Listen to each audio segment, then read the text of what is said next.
ஒருமையுடன் எனது திருமலரடி நினைக்கின்ற உத்தமர்த்தம் புறவு வேண்டும். உள்ளொன்று வைத்து புறம் ஒன்று பேசுவார் புறவு களவாமை வேண்டும். பெருமை பெறும் நினது புகழ் பேச வேண்டும். பொய்மை பேசாதிருக்க வேண்டும். பெரு நெறி பிடித்தொழுக வேண்டும். மதமான பேய் பிடியாதிருக்க வேண்டும். மதி வேண்டும். நின் கருணை நிதி வேண்டும். நோயற்ற வாழ்வில் நான் வாழ வேண்டும். தர்மமிகு சென்னையில் கண்ட கோட்டத்துள் வளர் களமோங்கு கந்த வேண்டும். சண்முக துய்யமணி உன்முக சைவமணி சண்முக தீபமணி. பெருமதிப்பிற்கும் பேரன்பிற்கும் உரிய இந்த பள்ளியினுடைய முதல்வர் ஐயா அவர்களும் கூடியிருக்கின்ற ஆசிரியர்களுக்கும் குழந்தைகளுக்கும் என்னுடைய பணிவான வணக்கம்.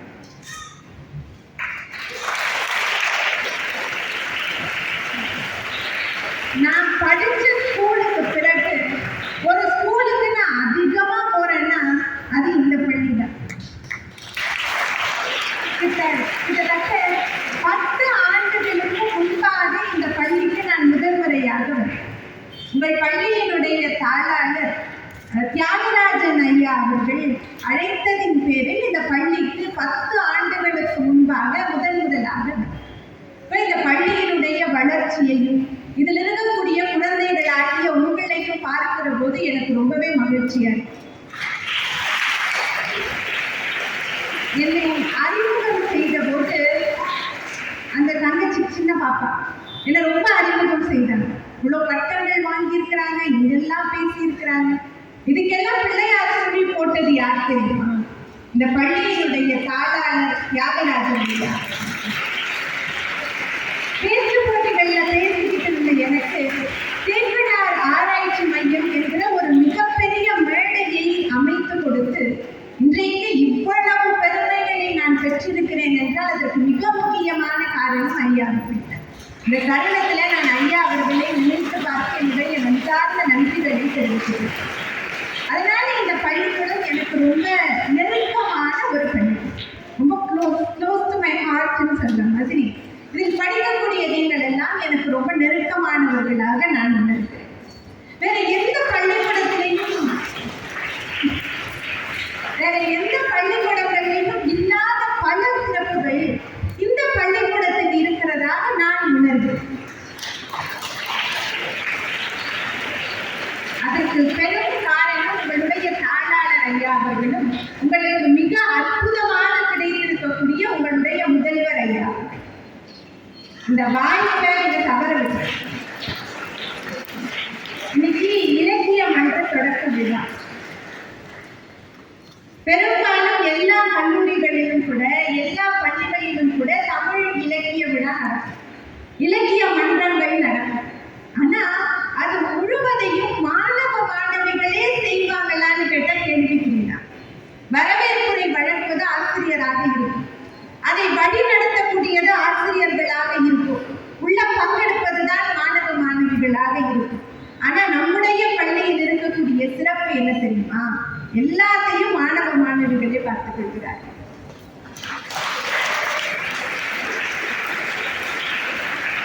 இது உங்கள் பள்ளிக்கு துணையாகவும் பேச்சாகவும் சொன்னார். இவ்வளவு அற்புதமா இருந்ததுல. அடுத்த இலக்கிய மன்ற விழாவில் எத்தனை பேர் பார்ட்டிசிபேட் பண்றீங்க? யார் மேடை ஏற்படுது? ஆசை வருதுல்ல? அதே சமாதி. இதுதான் உங்கள் பள்ளிக்கு இருக்கக்கூடிய சிறப்பு. அப்ப அடுத்த இலக்கிய மன்ற விழாவை 4 முழுக்க நடத்துவோம், காலையிலிருந்து மாலை வரைக்கும் நடத்துவோம். சிறப்பு, ரொம்ப சிறப்பு. எதுக்குமா இந்த மாதிரி இலக்கிய மன்ற விழா நடத்துறாங்க? யாருக்காவது தெரியுமா? ஏன் தமிழ் இலக்கிய மன்றம்னு ஒன்று தொடங்கி நன்றிப்பா எல்லாரும் பேசலாம், ஆண்டுதோறும் நாம பேசலாம், ஒன்றும் பிரச்சனை இல்லை. இதற்காக தமிழ் இலக்கிய மன்ற விழா என்று ஒன்றை நடத்த வேண்டும். நீங்களாம் உங்க வகுப்புல தமிழ் படிக்கிறீங்களா? எல்லாருக்கும் பாடத்துல தமிழ் இருக்கா? சயின்ஸ் இருக்கா? மேத்ஸ் இருக்கா? எல்லாமே இருக்கு. ஆனா ஏன் தமிழுக்கு தனியா ஒரு விழா எடுக்கிறாங்கன்னு யாராவது யோசிச்சீங்களா? யோசிக்கலையா? வேற எந்த மொழிக்கும் இல்லாத பல சிறப்புகள் நம்முடைய தமிழ் மொழிக்கும். தமிழ் வெறும் மொழி கிடையாது, அது நம்முடைய உணர்வு. அதையும் தாண்டி நமக்கு பொதுவா ஒரு சந்தேகம் வருதுன்னு வைங்க. ஏதோ ஒரு சந்தேகம் யாரு கேட்பீங்க? ஏதோ ஒரு டவுட் வருதுமா, சந்தேகம் வருது, யாரு கேட்பீங்க? டீச்சரை கேட்பீங்களா? Very good. ஆசிரியர்களை கேட்பீங்க, அப்பாவை கேட்பீங்க, அம்மாவை கேட்பீங்க. இன்னும் பெரிய பெரிய சந்தேகங்கள் வருது. கேட்கறதுக்கு ஆள் இல்லையேன்னு தமிழ் படிச்ச நம்ம தயங்கவே வேணாம். நமக்கு வருகிற சந்தேகங்களை தீர்ப்பதற்கு அவ்வை பாட்டி இருக்கா, திருவள்ளுவர் தாத்தா இருக்கார், பாரதியார் இருக்கார். நமக்கு என்ன சந்தேகங்கள்னாலும் இவங்களை கேட்டா போதும். மிக சரியான வழியை நமக்கு காட்டக்கூடியது தமிழ். அதனாலதான் தமிழ் இலக்கியம் என்ற விழாக்கள் எல்லா பள்ளிகளிலும் எல்லா கல்லூரிகளிலும் மிக சிறப்பாக நடந்து கொண்டிருக்கிறது. தமிழுக்கு அமுதென்று பேர். அந்த தமிழ் இன்ப தமிழ் எங்கள் உயிருக்கு நேர் என்பார் பாரதியார். அவ்வளவு சிறப்பு வாய்ந்தது இந்த தமிழ் மொழி. பொதுவா எல்லா மொழிகளிலையும் ஒரு பாட்டு எழுதணும்னா குறைஞ்சது 2 வார்த்தையாவது இருக்கணும்ல. அப்பதானே ஒரு வார்த்தையை நம்மளால உருவாக்க முடியும். ஆனா தமிழ்ல காளமேக புலவர்னு ஒருத்தர் இருந்தார். அந்த காளமேக புலவர் கிட்ட போய் நிறைய வார்த்தைகள் எல்லாம் இல்ல, ஒரே ஒரு எழுத்து வரிசையை வச்சுட்டு உன்னால பாட்டு சொல்ல முடியுமான்னு கேட்டாங்க. அப்ப காளமேக புலவர் ஒரே ஒரு எழுத்து வரிசையை வச்சு தமிழ்ல ஒரு பாடல் பாடி, காக்கை காகா கூகை, கூகை காகா காகை, கோக்கு காக்கைக்கு கோக்க, கைக்கு காக்கைக்கு கழிக காகா. இதுதான் பாட்டு. கால் வரிசையை தவிர வேற ஏதாவது எழுத்து இந்த பாட்டில் இருக்கா? ஆனா ஒரே எழுத்து வரிசையை வைத்துக் கொண்டு ஒரு பாடலை உருவாக்க முடியும் என்கிற சிறப்பு பெற்றது தமிழ் மொழி. அதுதான் தமிழுக்கு இருக்கக்கூடிய மிகப்பெரிய சுவை. அதனால இந்த பாட்டுல பொருள் இல்லையோ அப்படின்னு நீங்க நினைக்க கூடாது. காக்கைன்னா எல்லாருக்கும் தெரியுமா? காக்கா தெரியுமா? கூகை தெரியுமா? தெரியுமா? என்னது கூகைன்னா? என்னது கூகைனா? ஆந்தைன்னு அர்த்தம். ஆந்தை தெரியுமா? ஆந்தை எப்ப முடிச்சுட்டு இருக்கோம்? அடடி, இவ்வளவு அறிவான குழந்தைகளாக இருக்கு. ஆந்தை இரவுல முடிச்சுட்டு இருக்கோம். காக்கா எப்ப முடிச்சுட்டு இருக்கோம்? காலையில. காலமேக புலவர் அதைத்தான் சொல்றார். காலையில முடிச்சுக்கிட்டு இருக்க காக்காவால இரவுல முடிச்சுக்கிட்டு இருக்க ஆந்தைய வெல்ல முடியாது. அதனால ஒரு நாட்டை ஆளக்கூடிய மன்னன் எப்படி இருக்கணும்னா சரியான நேரம் பார்த்து சரியான செயல்களை செய்யணும் அப்படிங்கிறது தான் இந்த பாட்டுக்கு இருக்கக்கூடிய பொருள். இப்போ ஒரே எழுத்து வரிசையிலிருந்து இவ்வளவு பொருள் தோய்ந்த ஒரு பாடலை எழுத முடியும் என்று காட்டுகிற சிறப்பான பெருமை பெற்ற மொழி நம்முடைய தமிழ் மொழி.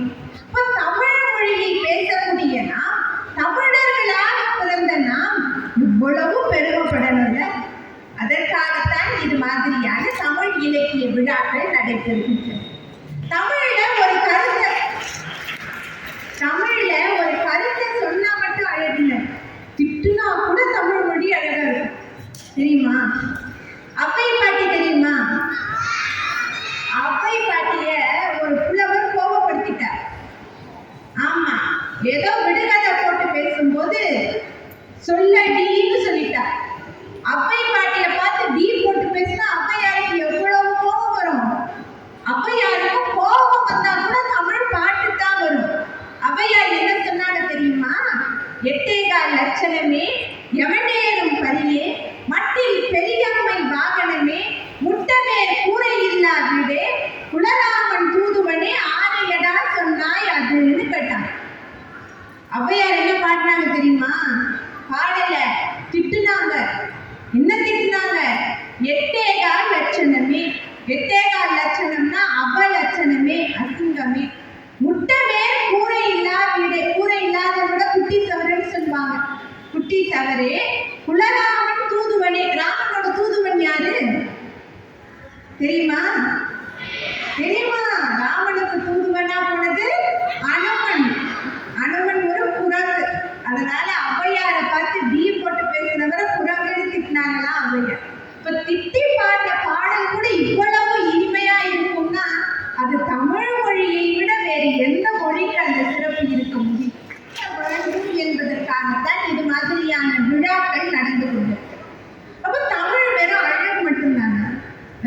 மொழிக்காகவா தமிழை படிக்க முடியும்? மகாகவி பாரதி சொன்னார், யாமறிந்த மொழிகளிலே தமிழ் மொழி போல் இனிதாவது எங்கும் காணும்.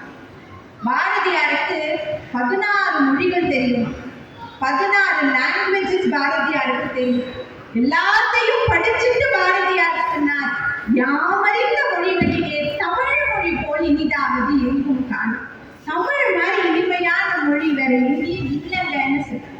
அதனுடைய அழகு வெறும் சுவை மட்டும்தான். அதை படிக்கும் போது ஏற்படுகிற அந்த சுவை மட்டும்தான் தமிழுக்கு இருக்கக்கூடிய சிறப்பானா பாரதி என்ன சொல்றாரு தெரியுமா? சொல்லில் உயர்வு தமிழ் சொல்லே அதை தொழுது படித்திடடி பாப்பா. உங்களை பார்த்து தான் பாடுறேன், சின்ன குழந்தைங்களை பார்த்து சொல்றேன். சொல்லில் உயர்வு தமிழ் சொல். தமிழை எப்படி படிக்கணுமா? வணங்கி தொழுது படிக்கணும். ஒரு மொழியை எப்படி படிக்கணும்? தமிழ் மொழியை எப்படி படிக்கணும்? வணங்கி தொழுது படிக்கணும்.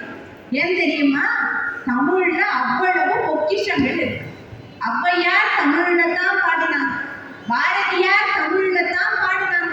உலக பொதுமுறையான திருக்குறளை இந்த உலகத்துக்கு தந்தது எந்த மொழி? தமிழ் மொழி. அவ்வளவு சிறப்பு வாய்ந்த மொழி இந்த தமிழ் மொழி. உங்களுக்கெல்லாம் ஒரு ரகசியம் சொல்லட்டுமா? இந்த உலகத்துல எல்லாருக்கும் 24 மணி நேரம் தானே இருக்கு. எல்லாருக்கும் ஒரு நாள் 24 மணி நேரம் தானே.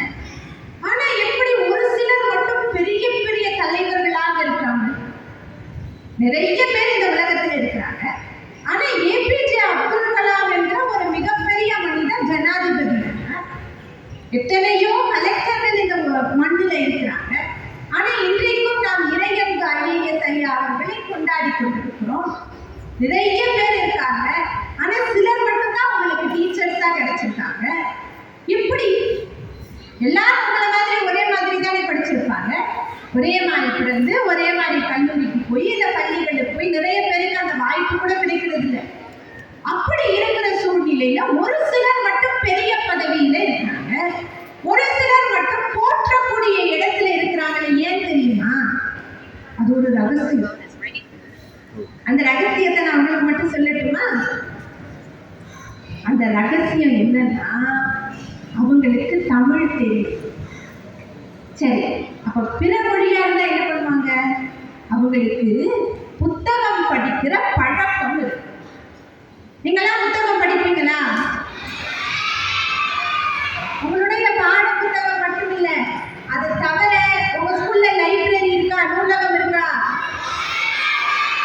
நூலகத்துல நிறைய புத்தகங்கள் இருக்கா? எத்தனை பேர் போய் நூலகத்துல படிக்கிறீங்க?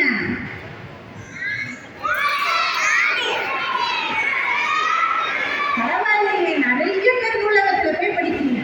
அப்போ உங்களுக்கு இதை நான் சொல்றேன், நீங்களாம் பெருசான என்ன ஆகுங்க தெரியுமா? மிகப்பெரிய ஆட்களா ஆவீங்க. உங்க அம்மாவும் உங்க அப்பாவும் உங்களுடைய ஆசிரியர்களும் உங்களை நினைத்து பெருமைப்படக்கூடிய இடத்துக்கு நீங்க போகணும். அதற்காகத்தான் மிகவும் சிரமப்பட்டு மெனக்கெட்டு இலக்கிய மன்றத்தை உங்களுடைய பள்ளி உங்களுக்கு அமைக்கணும். ஒண்ணுமில்லை, தினமும் நியூஸ் பேப்பர் படிக்கிறது, செய்தித்தாள் படிக்கிறதை உங்களுடைய வழக்கமாக வைத்துக்கொள்ளும். ஒரு நாளைக்கு உங்களுடைய பாட புத்தகத்தை தவிர்த்து வேற புத்தகங்களில் இருந்து ஒரு பக்கத்தையாவது படிக்கிற பழக்கத்துக்கு நீங்க வாங்க. நிறைய படிச்ச என்ன ஆகும்? உங்களுடைய மனம் பண்படும். இப்போ உங்களுக்கு ரொம்ப சாதாரணமா தெரியும், ஒரு கடல்ல ஒரு குட்டி மீன் இருந்துச்சான்.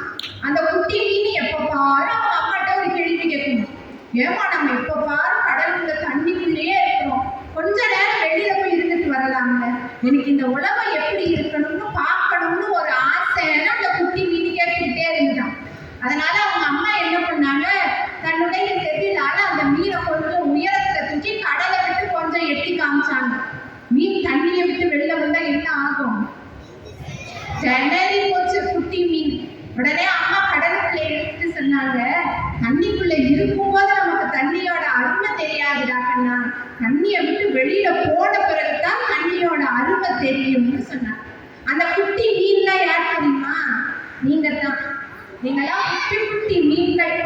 உங்களுக்கு இங்க இருக்கும் போது இந்த கல்வியினுடைய அருமையோ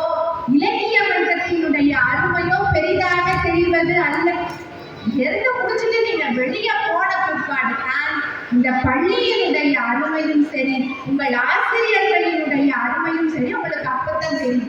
நீங்கள்லாம் படிச்சு பெரிய ஆளா ஆன பிறகு இந்த ஸ்கூலுக்கு ஏதாவது செய்யணும்னு நினைச்சீங்கன்னா நீங்க என்ன செய்யணும் தெரியுமா? ஒரு நல்ல மனிதராக, ஒரு நல்ல குடிமகனாக நீங்கள் இருப்பதுதான் உங்களுடைய பள்ளிக்கும், உங்களுடைய தாளாளர் ஐயாவுக்கும், உங்களுடைய முதல்வர் ஐயாவுக்கும் நீங்கள் சொல்லுகிற நன்றி. நல்ல மாணவர்களா, நல்ல மனிதர்களா நீங்க இருக்கணும். தமிழ்ல அப்பை பற்றி என்ன சொல்றாங்க, என்ன சொல்லி தராங்க? அறம் செய்ய விரும்பு, அறம் செய்ய விரும்புன்னு பாட்டி சொல்றாங்க. அறம் செய்யன்னு கூட சொல்லல, நீ போய் நல்லது செய்ப்பான்னு கூட பாட்டி சொல்லல. அறம் செய்ய விரும்பு, நல்லது செய்யணும்னு ஆசைப்படுறதுன்னு பாட்டி சொல்லி தராங்க. ஏன் தெரியுமா? ஒரு நல்லது செய்யணும்னா சூழல் ரொம்ப முக்கியமானது. நாம நல்லது செய்யணும்னு தான் நினைக்கிறோம், சூழல் அப்படி அமையலன்னு நாம சொல்லக்கூடாது. அதனால அறம் செய்ய விரும்புன்னு தான் அப்பை பாட்டி சொல்லி தராங்க. அதே அப்பை பாட்டி என்ன சொன்னாங்க? பிச்சை புகினும் கற்கை நன்றேன்னு சொல்லி கொடுத்தாங்க. படிக்கணும், நிறைய படிக்கணும், பிச்சை எடுத்தாவது படிங்கன்னு அப்பை பாட்டி சொல்லி தராங்க. அப்போ ஒரு நல்ல ஸ்கூல்ல படிப்பதற்கான ஒரு நல்ல வாய்ப்பு நமக்கு கிடைத்திருக்குன்னா இது எவ்வளவு பெரிய விஷயம். அதுக்காக நீங்கள் உங்களுடைய பள்ளிக்கும் உங்களுடைய பெற்றோர்களுக்கும் நன்றி சொல்லணும். அப்போ படிக்கணும். படிச்சா மட்டும் போதுமா? படிச்சா மட்டும் போதுமானா வள்ளுவர் பெருந்தகை என்ன சொல்றார்? கற்க கசடர கற்பவை கற்ற பின் நிற்க அதற்கு தக என்று சொல்றார். கற்க, படிக்கணும், நல்லா படிக்கணும். எப்படி படிக்கணும்? கசடர, படிக்கிறத தெளிவா பிழை இல்லாமல் படிக்கணும். கற்க கசடர. அப்புறம் படிச்சதுக்கு அப்புறம் என்ன செய்யணும்? படிச்ச மாதிரி நாம இருக்கணும். பொய் சொல்லக்கூடாதுன்னு நாம ஒரு கதை படிச்சா பொய் சொல்லாம இருக்கணும். எல்லாரும் பொய் சொல்லக்கூடாதுன்னு கதை படிச்சிருக்கீங்களா? பொய் சொல்லக்கூடாதுன்னு படிச்சிருக்கீங்களா? படிச்சா மட்டும் போதாது, எங்கேயுமே எப்பவுமே பொய் சொல்லக்கூடாது. அப்ப நாம இது மாதிரியான இலக்கியங்களை படிக்க படிக்க நம்முடைய மனதிற்குள் நல்ல எண்ணங்கள் தான் பெருகி போகிறது. ஒரு கட்டத்துல நம்முடைய மனம் எந்த எண்ணத்தில் இருக்கிறதோ அது மாதிரியே தான் நாம் நடந்து கொள்வோம். நீ எதுவாக ஆக நினைக்கிறாயோ அதுவாகவே ஆகிறாய் பகவத்கீதையில கிருஷ்ணன் சொல்றார். அப்ப நாம என்ன நினைக்கிறோமோ அது ரொம்ப முக்கியம். நாம நினைக்கிற கருத்துக்கள் எல்லாமே நல்லதா இருக்கும். சரி, இப்போ படிக்கிறத பற்றி ஔவையாரும் திருவள்ளுவரும் நமக்கு சொல்லியிருக்கோம். நாம ஒண்ணு அழகுன்னு நினைச்சோம். நாம எப்படி அழகு நினைக்கிறோம்? அழகுனா என்ன? எது அழகு? நல்லா ரெட்ட ஜடை பின்னி மேக்கப் போட்டு லிப்ஸ்டிக் போட்டு அது அழகா? அது மட்டும் அழகா? இல்லை. தலைமுடிய நேரா வளர்த்துக்கிட்டு கலர் அடிச்சுட்டு பைக்ல சைன்னு போறது அழகா? எப்ப பாரு போன்ல விளையாடிக்கிட்டே இருக்கிறது அழகா? அப்ப எல்லாம் உங்களுக்கு தெரியும், ஆனாலும் நீங்க அதுதான் பண்ணுவீங்க, இதுதானே? அழகுங்கிறது என்ன அப்படின்னு ஔவையார்கிட்ட கேட்டா ஔவை பாட்டி சொல்றாங்க, நெஞ்சத்தில் நல்லம் யாம் எனும் நடுவு நிலைமையால் கல்வி அழகே அழகு. அப்போ ஒருத்தவங்களுக்கு எது அழகு? நான் படிக்கிற படிப்பு தான் அழகு. நீங்க பார்த்துருக்கீங்களா? நிறைய பெரியவர்கள் தங்களுடைய பேருக்கு பின்னால தான் என்ன படிச்சிருக்கோன்னு கொடுப்பாங்க. இல்ல, MA, BEd, MEd, MPhil, PhD. இந்த பேருக்கு பின்னால நாம ஒன்றை சேர்க்கிறோம்ல, கல்வி, அதுதான் நமக்கு அழகு. நாம படிக்கிறோம்ல, படித்ததின் பேரில் நடக்கிறோம்ல, அதுதான் நமக்கு அழகு. கம்பராமாயணத்துல ஒரு காட்சி வரும். கம்பராமாயணம் எல்லாருக்கும் தெரியுமா? கேட்டிருக்கீங்களா? கம்பராமாயணத்துல ராமனுக்கு முடிசூட்ட போறாங்க. ராமனை ராஜாவாக அறிவிக்க போறாங்க. ராமனை அரசனாக அறிவிக்கிறதுனா அந்த இடம் எவ்வளவு அழகா இருக்கும். ஊர் மக்கள் எல்லாம் சந்தோஷமா இருக்காங்க. எல்லா இடத்துலயும் தோரணங்கள் கட்டுறாங்க.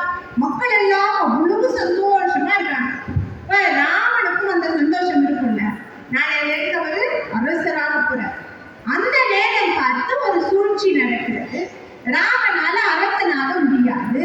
ராமன் காட்டுக்கு போய் தவம் இருக்கணும். 14 ஆண்டுகள் ராமன் காட்டுல இருக்கணும். இத ராமனினுடைய தாய் கைகேயி சொல்றார். ஆழிசூழ் உலகமெல்லாம் பரதனையால் நீ போய் தாழரும் சடைகள் தாங்கி தாங்கள் தவம் மேற்கொண்டு கூழி வெங்காயம் நன்னி புண்ணிய துறைகளாகி 7 ஆண்டின் வார் என்று இயம்பினான் அரசன். இப்ப ராமனுக்கு எப்படி இருக்கும்? நாமெல்லாம் என்ன பண்ணுவோம்? காலையில அம்மா சொல்லியிருப்பாங்க, சாயங்காலம் நீ ஸ்கூல் விட்டு வந்ததும் நான் வேணா கடைக்கு அழைச்சிட்டு போறேன், பீச்சுக்கு போகலான்னு சொல்லியிருப்பாங்க. ஆனா சூழல் சரியா இல்லை. நாளைக்கு போலான்டா தங்கம் அப்படின்னு சொன்னா நீங்க என்ன பண்ணுவீங்க? அழுவீங்க, உருண்டு பிறண்டு அழுவீங்க. சரியா? காலையிலே சொன்னல்லம்மா என்ன கூட்டு போறேன்னு சொன்னல, இப்படித்தான் பண்ணுவ சொல்லுவீங்களா? அழுவீங்களா? ராமன் பாருங்களேன், நீதான் ராஜான்னு சொல்லியிருக்கிறாங்க அம்மா அப்பா. அப்புறமா பார்த்தா நீ இல்லடா ராஜா, உனக்கு அரசு பதவி கொடுக்க முடியாது, உன்னோட தம்பி பரதன் இருக்கால அவன் தான் நாட்டுக்கு ராஜான்னு சொல்லிட்டாங்க. அம்மா அவங்களுக்கு ஒரு சாக்லேட் வாங்கி கொடுத்தாங்க. கொஞ்சோடு தம்பிக்கு கொடுடா, கொஞ்சோடு தங்கச்சிக்கு கொடுடா, அக்கா பாவம் தானே அக்காக்கு ஒரு பாதி சாக்லேட் கொடுடா அப்படின்னா என்ன பண்ணுவீங்க? இருக்கவே மாட்டீங்களா? கொடுப்பீங்களா? பரவாயில்லையே, கொடுக்கணும். அரசு பதவியே ராமன் தம்பிக்கு தானேன்னு கொடுத்துட்டானா. பரதன் ஆளட்டும், ராஜாவாக பரதன் இருக்கட்டும்னு ராமன் பிரியப்பட்டு சந்தோஷப்பட்டு அரசு பதவியை கொடுத்துட்டான். இதெல்லாம் கூட முக்கியம் கிடையாது. அப்ப ராமனோட முகம் எப்படி இருந்ததுன்னு அவர் ஒரு பாட்டுல சொல்றார். மெய் பதம் மேவு என்ற போதிலும் இத்திரு குரலேது என்ற போதிலும் சித்திரத்தின் அலர்ந்த செந்தாமரை முகத்தினை உண்ணுவான் அப்படின்னு அவர் சொல்றார். ஒரு தாமரை படம் ஓவியமா நீங்க ஒரு தாமரைய வரைஞ்சீங்கன்னா அந்த தாமரை வாடி போகுமா? வாடி போகாது. படத்துல வந்து தாமரை எங்கேயாவது வாடி போகுமா? ராமனோட முகம் அது மாதிரி இருக்கு. அரச பதவி எனக்கு இல்லையா? பரவாயில்ல, என்னோட தம்பிதான் அரசாட்சியை ஆள போறானா, ஆளட்டும். இதையெல்லாம் விட முக்கியம், ராமனினுடைய மனமும் முகமும் அவ்வளவு நிலையாக இருக்கு. அரச பதவின்னு சொன்ன போதும் ராமன் பெருசா சந்தோஷப்படல. அரச பதவி உனக்கு இல்லைன்னு சொன்ன போதும் ராமன் பெருசா வருத்தப்பட. இந்த நிலையை கம்பராமாயணத்திலிருந்து நாம் கற்றுக்கொண்டால் நம்முடைய வாழ்க்கை செம்மையாக பண்பட்டதாக இருக்கும். அவ்வளவுதான். பெரிய சந்தோஷம் வருதா? ரொம்ப சந்தோஷப்படக்கூடாது. ரொம்ப பெரிய கஷ்டம் வருதா? ரொம்ப வருத்தப்படாதீங்க. மனசை சமநிலையாக வைத்துக் கொண்டால் நாம் வேண்டியது எல்லாம் நமக்கு கிடைக்கும். இன்னைக்கு நாம ராமனை கொண்டாடுறோமா? சந்தோஷப்படுறோமா? ராமனை வணங்குகிறோமா? ஏன்? ராமன் அவ்வளவு சமநிலையோடு இருந்தான், நற்பண்புகளோடு இருந்தான். அதனால நாம ராமனை வணங்குகிறோம். ஒரு ஊர்ல ஒரு பிச்சைக்காரன் இருந்தான். அந்த பிச்சைக்காரன் என்ன பண்ணா, ஒரு ஓரமா உட்காந்து அம்மா தாயே காசு கொடுங்கன்னு கட்டிக்கிட்டு இருந்தான். போற வரவங்கெல்லாம் 5 ரூபா 2 ரூபா அந்த மாதிரி கொடுத்துக்கிட்டு இருக்காங்க. அம்மா ஒரு 10 ரூபா கொடுங்க, நிம்மதியா இருக்கு. கொஞ்சோண்டு காசு கொடுங்க, சந்தோஷமா இருக்கு. கொஞ்சமா காசு கொடுங்க, நிறைவா இருப்பேன்னு சொல்லிக்கிட்டே இருந்தான். அப்ப அவன் முன்னால ஒரு தேவதை வந்து நின்றுச்சு. அந்த தேவதை அந்த பிச்சைக்காரனை பார்த்து சொல்லிச்சு, நான் உனக்கு நிறைய காசு கொடுப்பேன், நீ கேட்க கேட்க நான் உனக்கு கொடுத்துக்கிட்டே இருக்கேன். ஆனா ஒரு கண்டிஷன், அந்த காசு தரையில விழுந்துச்சுன்னா தூசியா போயிடும். மற்றபடி நீ கேட்க கேட்க நான் கொடுக்குறேன், உனக்கு எவ்வளவு வேணுமோ வாங்கிக்கிறேன். பிச்சைக்காரன் சுத்தி சுத்தி தேடி பார்த்தா ஒரு பெரிய சாக்கு பை அவனுக்கு கிடைச்சது. அந்த சாக்கு பையை எடுத்து தேவதை முன்னால நீட்டினான். போடுங்க போடுங்க, காசு இதுக்குள்ள போடுங்க. தேவதை பொற்காசுகளா கொடுக்க ஆரம்பிச்சது. அந்த பை நிரம்ப தொடங்கிய. அந்த பை ஓரளவுக்கு நிரம்பினோடனே தேவதை கேட்டுச்சு, போதுமா? இந்த பணத்தை வச்சிருந்தா நீ இந்த நாட்டை ஆளுகிறான்ல அரசன், அவனை விட நீ பணக்காரன், இந்த காசு உனக்கு போதுமா? இன்னும் சாக்கு பையில இடம் இருக்கிற மாதிரி தெரியுது, போடுங்க போடுங்க. இந்த தேவதை போட்டுக்கொண்டே காசை போட்டு போட்டு சாப்பிட்டு போய் நிரம்பி போனது. போதுமா தேவதேசத்துக்கு? இன்னும் கொஞ்சம் இடம் இருக்கிற மாதிரி இருக்கே, இருங்க நான் ஒரு குழுக்கு குலுக்கிக்கிறேன், அவன் சாப்பிட்டு போய் எடுத்து 2 குழுக்கு குழுக்குனா இன்னும் போடுது போடுது காசு. தேவதை காசு போட்டுக்கிட்டே இருந்தது. ஒரு கட்டத்துல என்ன ஆச்சு? சாக்கு பை நிரம்பி போச்சு. இதுக்கு மேல கொள்றதுக்கு இடமே இல்லை. பிச்சைக்காரனுக்கு மனசே வரல. சரி இது போதும் போதும், இன்னொரு சாக்கு பை கிடைச்சா இதே இடத்துக்கு வந்து உன்னை கூப்பிடுறேன், நீ வா அப்படின்னு சொன்ன. தேவதை சொல்லிச்சு, அதெல்லாம் நான் வரமாட்டேன், இப்பவே உனக்கு எவ்வளோ வேணுமோ வாங்கிக்கிறேன், நான் அடுத்த அப்புறம்லாம் வரமாட்டேன். சரி அப்ப இன்னும் ஒரு 5 காசை என் கையில வச்சுக்க முடியும், அந்த 5 காசை வந்து கொடுக்குறியா அப்படின்னு கையை எழுதி. தேவதை சிரிச்சுட்டேன், 5 காசையும் கொடுத்துட்டு சந்தோஷமா இரு, நான் போயிட்டு வரேன்னு தேவதை புறட்டுச்சு. இப்போ சாக்கு போய் நிறைய தங்க காசு, அவன் கைகளிலையும் தங்க காசு. மிகப்பெரிய பணக்காரன் ஆயிட்டாங்கிற சந்தோஷம் வரணும்ல. ஆனா பிச்சைக்காரன் சந்தோஷப்படல. நம்ம கிட்ட இன்னொரு சாக்கு பை இல்லாம போயிருச்சேன்னு வருத்தப்பட்டான். இப்ப என்ன பண்ணா, சரி இந்த பையை தூக்கிக்கிட்டு போவோன்னு சாக்கு பைய தூக்கினான். தூக்க முடியுமா? நிறைய பொற்காசுகள், சாக்கு பை கிழிஞ்சு போய் எல்லா பொற்காசுகளும் தரையில கொட்டிடுச்சு. பொற்காசுகள் தரையில கொட்டினா என்ன ஆகும்? கதையை நல்லா கேட்கு. தூசியா போயிடுச்சு, காசெல்லாம் தூசியா போயிடுச்சு. இப்ப பிச்சைக்காரங்கிட்ட எதுவுமே இல்லை. இந்த கதையிலிருந்து நாம என்ன செஞ்சுக்கிட்டோம்? அதாவது உங்களுடைய பள்ளிக்கு இலக்கிய மன்ற விழாக்கள் எவ்வளவு பொருத்தமாக நடக்குது எனக்கு புரியும். பேராசை பேரரசம், அவ்வளவுதான். இது நமக்கு கற்றுக் கொடுத்தது எது? தமிழ் தானே சொல்லி கொடுத்தது. பேராசை பேரரசம். இப்ப இதை கதையா படிக்கிறதோட நாம விட்டுறக்கூடாது. இன்னும் வளர வளர வளர இது நம்முடைய மனசுல இருந்துகிட்டே இருக்கணும். எல்லாரும் கேட்டிருக்கீங்களா? அவங்க அப்பா இல்லை அம்மா இல்லை ஏதோ பெரியவங்க, இன்னைக்கு உலகமே சரியில்லை, எல்லாம் கெட்டு போச்சு, உலகம் கெட்டு போய் கிடக்கு, எங்க காலத்துல இப்படி எல்லாம் இல்லை அப்படின்னு சொல்லுவாங்களா? சொல்றாங்க பெரியவங்க எல்லாரும் சொல்லி நீங்க கேட்டிருக்கீங்க. அது உண்மையா? உண்மையா? அது இல்லையா? ஓரளவுக்கு உண்மைதான். இன்னைக்கு இந்த உலகத்துல பொய் பெருகி போச்சு. நிறைய பேர் ரொம்ப ஈஸியா பொய் சொல்றாங்க, நிறைய பேர் ரொம்ப ஈஸியா திருடுறாங்க, மற்றவங்களை ஏமாத்துறாங்க. அப்படிப்பட்ட ஒரு மனிதனாக நாம் விகாரத்தை கொண்டு உருவாகிடக்கூடாது. வளர வளர வாய்மை என்பது நமக்கு மிகவும் முக்கியமானதாக இருக்கு. நீங்க தமிழ்ல பாரதிய படிங்க, ஔவையாரை படிங்க, திருவள்ளுவரை படிங்க, ஒரு விஷயத்த மறந்துடாதீங்க. பாரதி ரொம்ப கடுமையா ஒரு வார்த்தை சொல்றான், ரொம்ப கடுமையா கோவமா பாரதி ஒரு வார்த்தை சொல்றான். அதை மட்டும் நீங்க மனசுல ஞாபகம் வச்சுக்கணும். நீங்க வேறு எதையும் பொறித்து வைத்துக் கொள்ளும். பாரதி என்ன சொல்கிறான்? படித்தவன் சூதும் வாதும் செய்தால் போவான் போவான் ஐயோ என்று போவான். கோபமா பாரதி ஒன்றை பதிவு செய்கிறான். யாரும் யாரையும் ஏமாற்றக்கூடாது, சூதுவாக செய்யக்கூடாது. அதுவும் குறிப்பா படித்தவர்கள், கல்வி கற்றவர்கள் யாரையும் ஏமாற்றக்கூடாதுன்னு மகாகவி பாரதி ரொம்ப கடுமையா சொல்றார். அப்ப நாம எதை பின்பற்றுகிறோமோ இல்லையோ, எதை நம் மனதில் ஏற்றுக்கொள்கிறோமோ இல்லையோ, இதை உங்களுடைய மனதில் ஏற்றுக்கொள்ளுங்கள். இந்த சமூகம் சிறப்படைவதற்கு அடிப்படை காரணமாக நாளைக்கு இருக்க போவது நீங்கள் தான். நீங்க தான் வளர்ந்து நாளைக்கு டாக்டர் ஆக போறீங்க, என்ஜினியர் ஆக போறீங்க, ஆஸ்ட்ரோநாட் ஆக போறீங்க, விஞ்ஞானிகள் ஆக போறீங்க, மிக கடுமையான தொழில் ஆசிரியர்கள் ஆக போறீங்க. நீங்கள் எல்லாம் அந்த இடத்திற்கு போன பின்னால் உங்களுடைய பள்ளி உங்களுக்கு என்ன கற்றுக் கொடுத்ததோ அதை உங்களுடைய மனதில் நீங்கள் நிலைத்து வைத்துக் கொண்டிருக்க வேண்டும். நாம எல்லாம் படிக்கிறதுக்கு தாங்க பள்ளிக்கு வரோம், எல்லாம் படிக்கிறோம், நல்லா படிக்கிறோம். ஒரு சமயம் மார்க் கம்மியாயிடுச்சுன்னு வைங்களேன், டீச்சர் திட்டுவாங்க, பொறுத்துக்கோ. அப்பா அம்மா திட்டுவாங்க, பொறுத்துக்கோ. திட்டதானே செய்யறாங்க. என்ன திட்டுனாலும் அமைதியா இருக்கும்.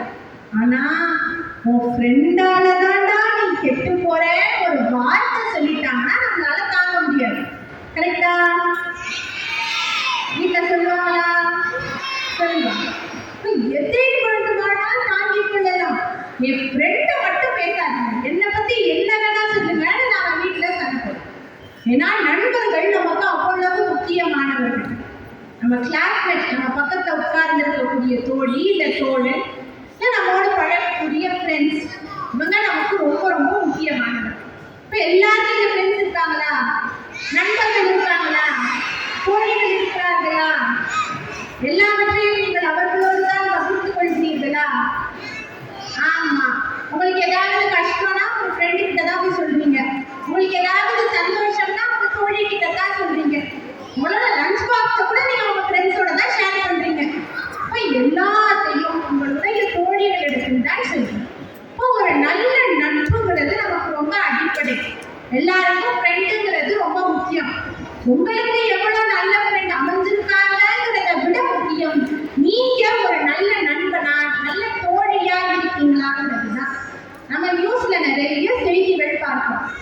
ரீல்ஸ் எடுக்கிறதுக்கு குளத்துக்கிட்ட போனா குளத்துக்குள்ள விழுந்துட்டான். ரீல்ஸ் எடுக்கிறதுக்காக அருவி பக்கம் போனா அருவிக்குள்ள விழுந்துட்டான். ஃப்ரெண்ட்ஸோட சேர்ந்து பைக்ல நிறைய வித்தைகள் காமிச்சான், ஆக்சிடென்ட் ஆயிடுச்சு. நியூஸ்ல பார்க்கிறோமா?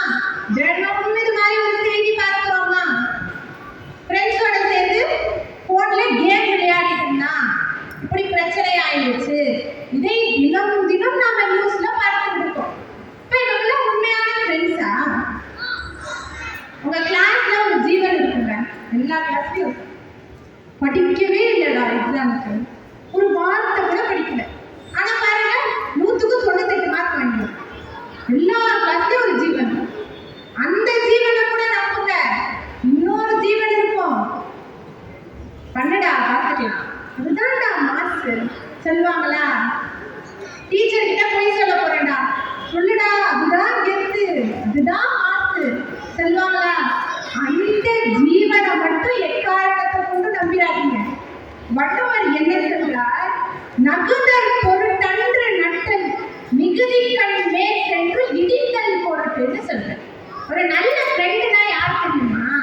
நீங்க நல்லது செய்றீங்களா, சரியா இருக்கீங்களா, உங்களை படிக்கிறதுக்கு ஹெல்ப் பண்றாங்களா, உங்களோட சேர்ந்து சந்தோஷமா இருக்காங்களா, விளையாடுறாங்களா, அவங்க நல்ல நண்பர். ஆனா அதுவே நீங்க ஒரு தப்பு செய்றீங்க, ஹோம்வொர்க் முடிக்கல, டீச்சர் கேட்க போறாங்க, டேய் இந்த மாதிரி போய் சொல்லி தப்பிச்சிடுடான்னு சொல்லி கொடுக்குறானா, அவன் நல்ல ஃப்ரெண்டு கிடையாது. நீ ஏதாவது தப்பு பண்றியா, ஒரு நல்ல ஃப்ரெண்டு வந்து நீ செய்யறது தப்பு, செய்யாத, செஞ்சா தப்பு அப்படின்னு யார் உங்களுக்கு சொல்றாங்களோ அவங்க தான் உண்மையான நண்பர். இதை நான் சொல்லல, திருவள்ளுவர் சொல்ற. இதே உங்களுடைய மனதில் நீங்கள் ஏற்றுக்கணும். நீங்களும் ஒரு நல்ல நண்பராக இருக்கும். உங்களோட ஃப்ரெண்ட் ஏதாவது பண்றாங்களா, தப்புடா செய்யாத சொல்லி கொடு. வள்ளுவர் என்ன சொல்றார்? செயல் கரிய யாவுள்ள நட்பின் அதுபோல் வினை கரிய யாவுள்ள காப்புன்னு சொல்றார். ஒரு நல்ல ஃப்ரெண்டுங்கிறது ஒரு பெரிய வரம், அது ஒரு பெரிய பாதுகாப்புன்னு வள்ளுவர் சொல்றார். நாம நண்பர்களோடு இருக்கிற போது பாதுகாப்பாக இருக்கணும். நாம தனியா இருக்கும்போது எந்த சேஃப்டியும் செய்ய மாட்டோம், தனியா இருக்கும்போது பெருசா எந்த வாழ்க்கையும் செய்ய மாட்டோம். கூட ஒருத்தர் இருந்துட்டாங்கன்னா நம்மள கையில பிடிக்க முடியாது. இப்ப நாம் யாரோடு இருக்கிறோம் என்பது மிக மிக முக்கியம். நாம் எந்தவித நட்பாக இருக்கிறோம் என்பதும் ரொம்ப முக்கியம். அதனாலதான் வள்ளுவர் நட்புங்கிற அதிகாரத்துல 10 குறள் எழுதிட்டு அதோட அவருக்கு மனசு கேட்காம கூடா நட்புன்னு ஒரு அதிகாரம் எழுதுறார், தீ நட்புன்னு ஒரு அதிகாரம் எழுதுறார். இப்போ வாழ்க்கையில நட்புங்கிறது ரொம்ப முக்கியம். அதை பார்த்து சரியாக தேர்ந்தெடுப்பதற்கு திருக்குறள் உங்களுக்கு வழிகாட்டுது. ஆக இது மாதிரியான இலக்கிய மன்ற விழாக்கள் நமக்கு என்ன சொல்லி தருது, என்ன சொல்லுது? எதற்காக விழா எடுக்கிறோம்? ரொம்ப சிம்பிள். நீங்கள் எல்லாம் வளர வளர நல்ல மனிதர்களாக இந்த சமூகத்தில் வாழ வேண்டும். எல்லாருக்கும் சந்தோஷமா வாழணுங்கிறது தானே ஆசை, மகிழ்ச்சியா இருக்கணுங்கிறது தானே ஆசை. அந்த மகிழ்ச்சிக்கான வழியை நமக்கு கற்றுக் கொடுப்பது எது என்றால் அதுதான் தமிழ். இப்ப தமிழ் என்பது வெறும் மொழி கிடையாது. தமிழ் என்பது ஒரு உணர்வு, தமிழ் என்பது ஒரு பெருமை. தமிழர்களாக பிறந்த நமக்கு அந்த பயன் பெரிதாக கிடைக்கும். ஒரு செய்தி சொல்வாங்க, அண்ணன் காந்தியடிகள் இருக்காங்க, காந்தி தாத்தாவுக்கு திருக்குறளை டிரான்ஸ்லேட் பண்ணி சொல்லி கொடுத்தாங்க.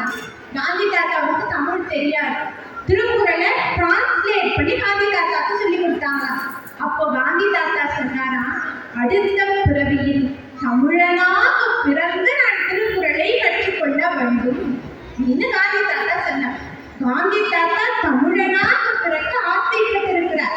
ஆனா நமக்கெல்லாம் பாருங்க, தமிழர்களாக பிறக்கக்கூடிய ஒரு வரம் நமக்கு இயல்பாகவே கிடைத்திருக்கிறது. அதை நாம் பெரும் அளவில் பயன்படுத்திக் கொள்ள வேண்டும். அதற்காகத்தான் இது மாதிரியான